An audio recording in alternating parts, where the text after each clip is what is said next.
கர்த்தருடைய வசனம் சொல்லுகிறது, நானே வழியும் சத்தியமும் ஜீவனுமாய் இருக்கிறேன், என்னை அல்லாமல் ஒருவன் பிதாவினிடத்தில் வரான் என்று சொல்லி வசனம் சொல்லுகிறது. உதாரணத்துக்காக ஒரு படகோட்டி நடுஜாமத்தில் நடுக்கடலில் கரை தெரியாதபடி அவர் தத்தளிக்கிற வேளையில தூர திசையிலிருந்து ஒரு கரங்கிற விளக்கு அவருக்கு வெளிச்சத்தை காட்டி, இதுதான் நீ தப்பிக்க வேண்டிய வழி என்று சொல்லி அவர் அந்த வெளிச்சத்தை பார்த்து பிரயாணம் பண்ணி அவர் கரை சேரிலிருந்து தப்பிப்பது போல நாம் நித்திய ஜீவனை அடைவதற்குரிய ஒரே வழி ஆண்டவராக இயேசு கிறிஸ்து மட்டுமே.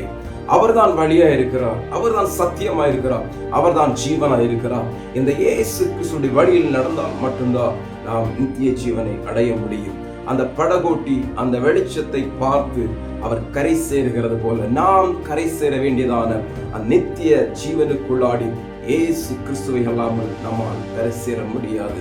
நீங்கள் ஏற்றுக்கொண்டாலும் ஏற்றுக்கொள்ளாவிட்டாலும் இதுதான் உண்மை. நீங்கள் விசுவாசித்தாலும் விசுவாசிக்காவிட்டாலும் இதுதான் சத்தியம். நீங்கள் நம்பினாலும் நம்பாவிட்டாலும் இயேசுவை அல்லாமல் நாம் நித்திய ஜீவனை பெற்றுக்கொள்ள முடியாது. ஆமென்.